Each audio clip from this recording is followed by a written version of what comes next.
నల దమయంతి. పూర్వం నిషిద్ధ దేశానికి నలుడు రాజుగా ఉండేవాడు. భరతఖండాన్ని ఏలిన 6గురు చక్రవర్తులలోనూ ఈ నల మహారాజు ఒకడు. ఇతని పెళ్లి చాలా చిత్రంగా జరిగింది. ఒకనాడు నలుడు వనవిహారం చేస్తూ ఉండగా ఒక హంస అతనికి చిక్కింది.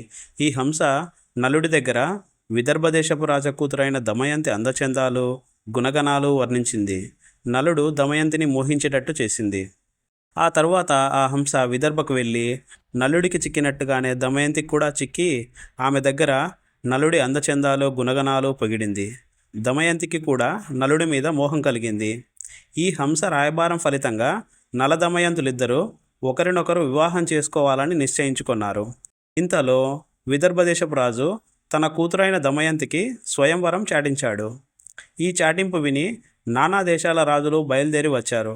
ఆఖరికి స్వర్గం నుండి దిక్పాలకులైన ఇంద్ర, అగ్ని, యమ, వరుణులు కూడా రథాలెక్కి వచ్చారు.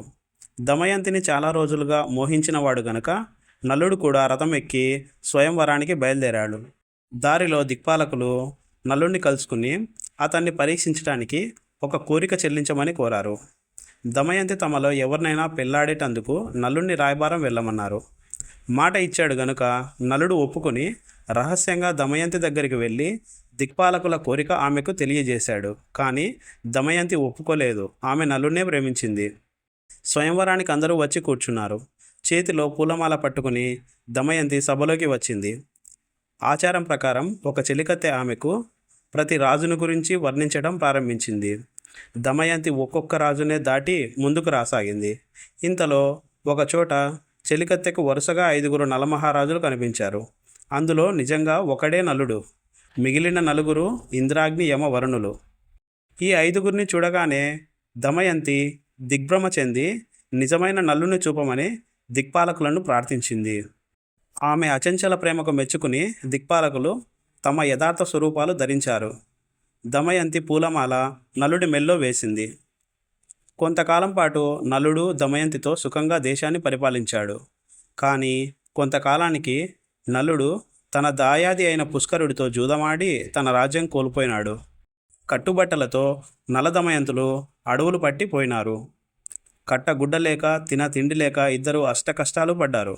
నలుడు దమయంతిని విదర్భకు వెళ్ళిపోమ్మన్నాడు. కానీ దమయంతి భర్తతో పాటు కష్టాలు పడటానికే నిశ్చయించుకున్నది.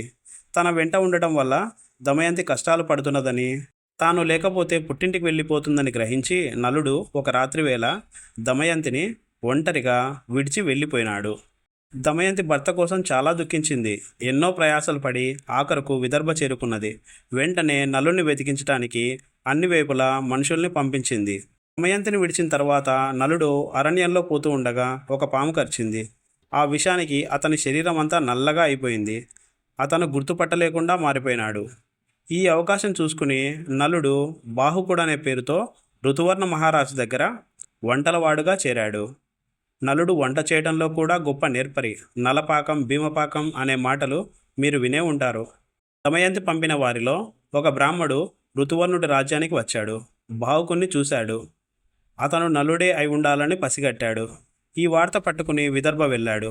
బాహుకుడు నలుడు అవునో కాడో తేల్చుకోవడం ఎట్లా? దమయంతి ఒక చక్కని ఉపాయం పన్నింది. నలుడికి అశ్వహృదయం అనే విద్య తెలుసు. అతను గుర్రాలను వాయువేగంతో తోలగలడు.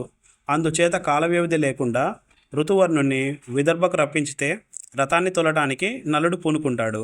ఈ ఉద్దేశంతో దమయంతి తాను తిరిగి పెళ్లాడబోతున్నానని, స్వయంవరానికి రావాల్సిందని ఋతువర్ణుడికి కబురు పంపింది.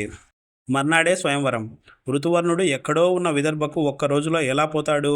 రాజుగారి విషయం విచారించడం చూసి బాహుకుడు తాను సారథ్యం చేసి ఋతువర్ణుడిని ఒక్క రోజుల్లో విదర్భ చేరుస్తానని చెప్పాడు. తన భార్య మరొకరిని పెళ్లాడుతుందని విని నలుడికి పాపం చాలా కష్టం వేసింది.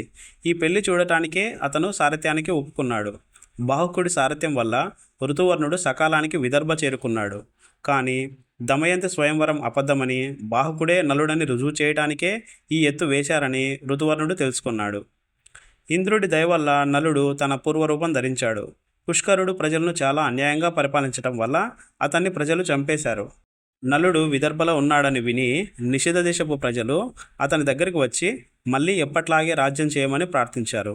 నలుడు వారు కోరిన ప్రకారం తిరిగి నిషిద్ధ దేశానికి రాజై దమయంతితో చిరకాలం సుఖంగా జీవించాడు.